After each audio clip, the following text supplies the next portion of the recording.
Okay, got the engine cover removed because we've just changed the oil and filter. Now we're going to change the diesel filter. We're going to loosen off these bolts in a sort of just gradually crisscross manner using the correct size torque bit. Loosen them off. We're going to take that out and change that filter, but we've prepped with some old rags to catch any spilt diesel. We've even got, because we're just in oil, we've got an oil tray under there to catch anything that runs down.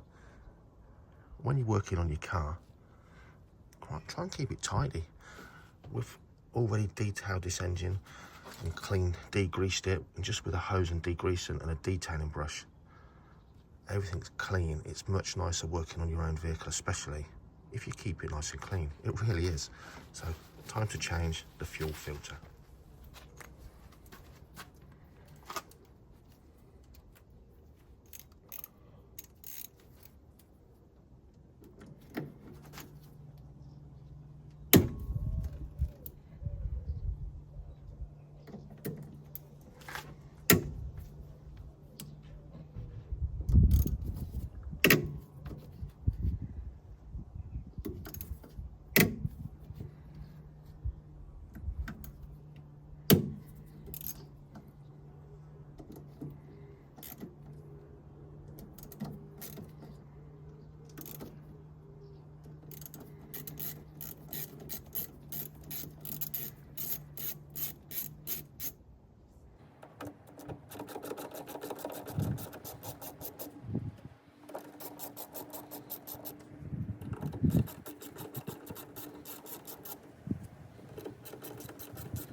There's a pry hole under here.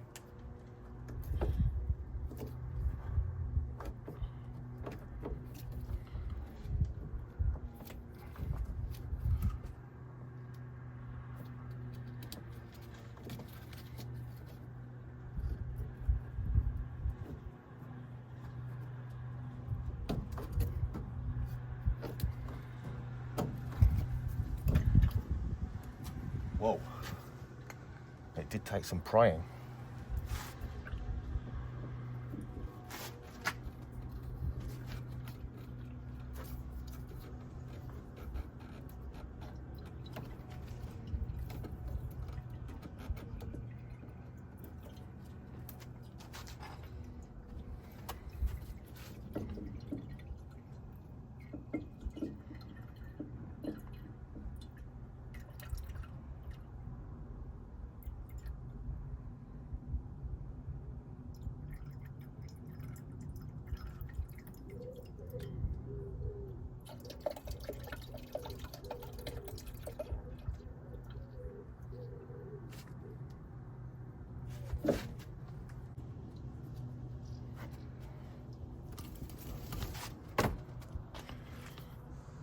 Okay, so you can see there's a little pry hole, a big wide flat screwdriver in there, short one, stubby one, and then there's an O-ring, and the filters come with a new O-ring, so we're going to change that O-ring before we put it back together.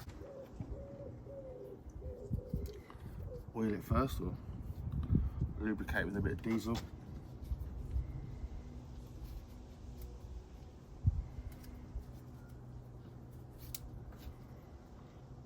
Roll it into place.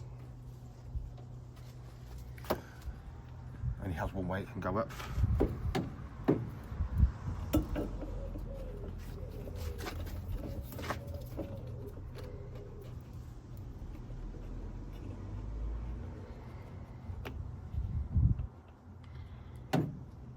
That's it.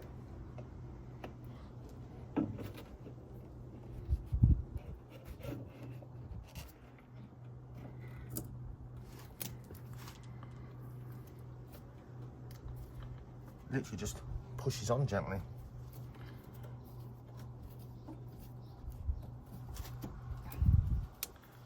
Line the holes up, then push it down.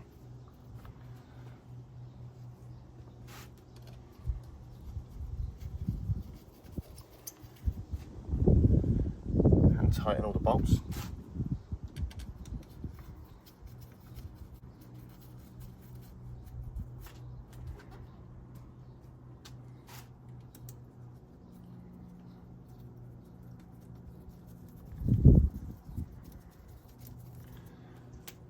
Then tighten up in a crisscross fashion.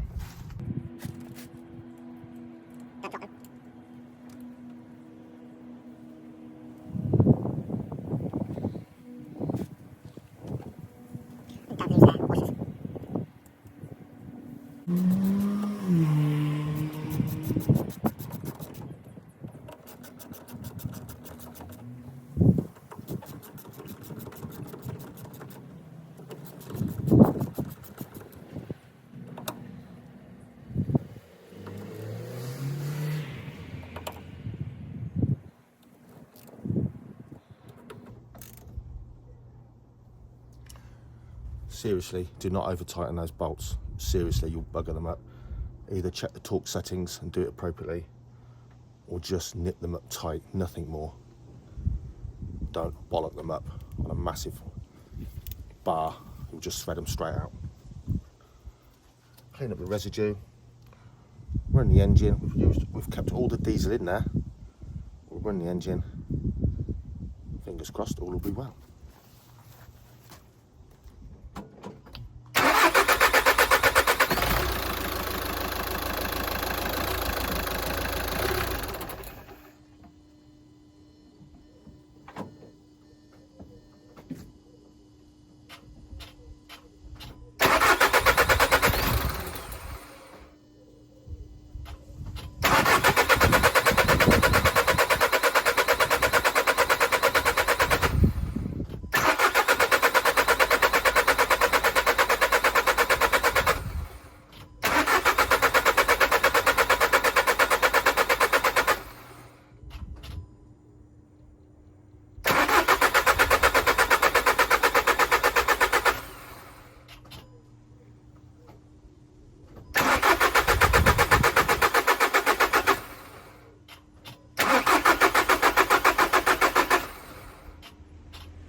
Okay, the van wouldn't start. Now in my older diesel vehicles, there was a squeezy bulb to prime the air back out the system that you've let in there.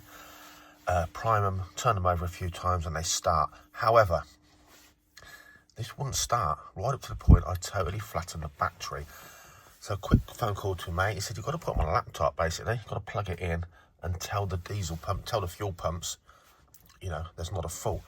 I went, is that for real for a home mechanic? That's ridiculous. He said, well, the other thing you can try, turn the key until you hear the pump prime, turn it off, turn the key on again. Not try and start the car, just turn the key until you hear the fuel pump prime. Do that a few times. I'm guessing in theory it's pushing air out of the system every time it primes. It pumps a little bit of fuel, puts in a bit of pressure. He said, then try and start it. Sure enough, started fine, runs fine. But because I flattened the battery, two lights have come on. This guy here, forget the others. I'm not running the car. It's just sitting here, waiting to be ignited. And this one, well, both of those lights, according to the owner's manual, are to do with the fact the battery's been disconnected. But I've totally flattened the battery, so we've charged it back up. All is good. I'm going to take it for a run. So to cure these two lights being on, if they're on because you simply disconnected or flattened the battery, is to drive the car at sort of 10 or 15 mile an hour for a short distance and they'll go out on their own. So, phew.